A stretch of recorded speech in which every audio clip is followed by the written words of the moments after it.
ஐஷா ரதியல்லாஹு அன்ஹா அவங்க ரசூலா கிட்ட கேட்குறாங்க, யா ரசூலே இந்த மாதிரி இந்த இரவுல நான் என்ன இபாதத் செய்யணும் அப்படின்னு சொல்லி கேட்கும்போது, அல்லாஹும்ம இன்னக அஃபுன் துஹிபுல் அஃபுவ ஃபஅஃபு அன்னி, யா அல்லாஹ் நிச்சயமாக நீயே பாவங்களை முழுமையாக அழித்து மன்னிப்பவன், மன்னிப்பை நேசிக்கிறவன், என்னுடைய பாவங்களை மன்னித்து விடு அப்படின்னு சொல்லி கேட்க சொல்றாங்க. அப்போ இந்த ஒரு துவாவானது மற்ற துவாக்கள்ல இருந்து எப்படி ஒரு தனித்துவம் வாய்ந்ததா இருக்கு. நம்ம எப்பவும் தான் பாவ மன்னிப்பு துவா கேட்கணும் இல்லையா? அப்போ இந்த 10 நாட்களுக்கான ஒரு புதிய ஒரு துவாவா இந்த பாவ மன்னிப்பு துவாவை ரசூலா சொல்லி கொடுக்குறாங்கன்னா இதுல கண்டிப்பா ஒரு அருள் இருக்கும் இல்லையா? அப்போ அதோடைய விஷயம் என்ன அப்படின்னு பார்க்கும்போது, அல்லாஹ் தஆலா தன்னுடைய குரான்ல பல இடங்கள்ல பாவங்களை மன்னித்திரு கேட்கிற இடத்துலலாம் மஹ்ஃபிரா ஃபக்ஃபிர்லி அப்படிங்கிற ஒரு வார்த்தையை என்ன பண்றான், பயன்படுத்துறான். அந்த மஹ்ஃபிரா அப்படிங்கிற வார்த்தை எதை குறிக்கும்னா என்னுடைய பாவங்களை மறைத்து மன்னிச்சிடுறது குறிக்கும், சரிங்களா? ஆனா இங்க பாவங்களை அழித்து மன்னிப்பவன் அஃபுவ அப்படிங்கிற ஒரு வார்த்தை பயன்படுத்தப்படுது. இது எவ்வளவு பெரிய ஒரு கிருபை இல்லையா? ஏன்னா நாளைக்கு மறுமையில அந்த தீர்ப்பு நாள்ல அல்லாஹ் தஆலா என்ன பண்ணுவானா, ஒரு பாவத்தையா எடுத்து காட்டுவானா, இந்த பாவத்தை பத்தியா நீ செஞ்சதானே, ஆமா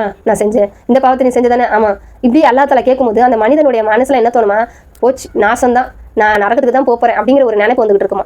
அப்போ அல்லாஹ் தஆலா என்ன சொல்லுவானா, இவன் செய்த பாவ மன்னிப்புனால அந்த உலகத்திலையும் உன்னுடைய பாவங்களை நான் மறைச்சேன், இங்கேயும் உன்னுடைய பாவங்களை மறைச்சு நான் மன்னிச்சிட்டேன், அதனால நீ சொர்க்கத்துக்கு போன்னு அனுப்பி விடுவானா. அப்போ அல்ஹம்துலில்லாஹ் அல்லாஹ் தஆலா கிட்ட அவன் ஃபக்ஃபிர்லி என்னை மன்னிச்சிடலான்னு சொல்லி கேட்டிருக்கான். அதுக்காக வேண்டி இந்த மாதிரியான ஒரு கிருபை அல்லாஹ் தஆலா அளிச்சிருக்கான். இருந்தாலும் அந்த ஒரு நொடியை நம்ம யோசிச்சு பார்க்கணும். பாவங்களை எடுத்து காட்டக்கூடிய அந்த நேரங்களை அந்த மனிதனுக்கு எப்படி இருக்கும்? ஐயோ இது யாருக்கும் தெரிஞ்சிருமோ, யாரும் பார்த்துரும். ஆனால் அல்லாஹ் கண்ணியப்படுத்தக்கூடியவன். அல்லாஹ் இந்த உலகத்திலேயே அவன் பாவங்களை மறைத்துருவான். இந்த ஃபக்ஃபிர்லிங்கிற வார்த்தை என்னது, மறைத்து மன்னிக்கக்கூடியவன். மறுமையிலையும் கண்டிப்பாக மறைச்சிருவான். இருந்தாலும் அந்த மனிதனுக்கு என்ன தோணும், இது யாருக்கும் தெரிஞ்சிருமோ, இதனால எவ்வளவு தண்டனைகள் நமக்கு கிடைக்க போதோ. ஏன்னா ஒவ்வொரு பாவங்களையும் அல்லாஹ் எடுத்து காட்டுவான். இந்த பாவம்லாம் நீ செஞ்சிருக்கேன்னு காட்டும்போது அந்த மனிதன் எதையுமே இல்லைன்னு சொல்ல முடியாது. ஏன்னா அன்னைக்கு நம்முடைய உறுப்புகள் நமக்கு சாட்சி சொல்லும். ஸோ அந்த நாள்ல அல்லாஹ் தஆலா இவ்வளோ பாவங்களை எடுத்து காட்டி நமக்கு இவ்வளோ ஒரு பீதி கிளம்பி அதுக்கப்புறம் மன்னிச்சிடுறேன் அப்படின்னு சொல்றதுக்கும் அன்னைக்கு அங்க போய் நிற்கும் போது ஒண்ணுமே இல்லாம நம்மளுடைய ஏட்டுல நம்ம கிளியரா நம்ம செய்த நன்மைகள் மட்டும் அமல்கள் மட்டும் எழுதப்பட்டு பாவங்கள் எதுவுமே இல்லாம அப்படியே பர்ஃபெக்டா போய் நம்ம நின்று நமக்கு கேள்வி கணக்கு இல்லாம நம்மளை சொர்க்கத்துக்கு அனுப்புறதுக்கும் வித்தியாசம் இருக்கா இல்லையா?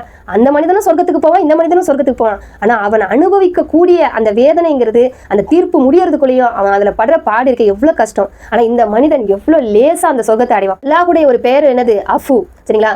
பாவங்களை அழித்து மன்னிக்க கூடியவன், பாவம் மன்னிப்பு கேட்பதை நேசிக்கிறவன், அதான் துஹிபுல் அஃபுவன்னு சொல்றாங்க, சரிங்களா? அல்லாஹ் தஆலா என்ன பண்ணானா, என்னுடைய அடியான் யாராவது பாவ மன்னிப்பு கேட்க மாட்டானா, அந்த பாவ மன்னிப்பு கேட்கறத நேசிக்கிறானா, அவன் பாவங்களை மன்னிக்கிறத விரும்புறானா, சரிங்களா? பாவங்களை மன்னிக்கிறத இறைவன் விரும்புறான், அதே மாதிரி பாவ மன்னிப்பு கேட்கிற அந்த மனிதர்களையும் அல்லாஹ் விரும்புறான். அப்போ நம்ம இது எப்படியாப்பட்ட ஒரு சான்ஸ், இதை நம்ம பயன்படுத்திக்கணுமா இல்லையா? அல்லாஹ் நம்ம கிளியரா ஆக்க போறேன் அப்படின்னு சொல்லி அவன் நமக்கு இப்படி ஒரு வாய்ப்பை கொடுத்து ஒரு இரவை கொடுத்து இந்த துவாவை கேளுங்கன்னு சொல்லியிருக்கும் போது நம்ம அதை மிஸ் பண்ணலாமா?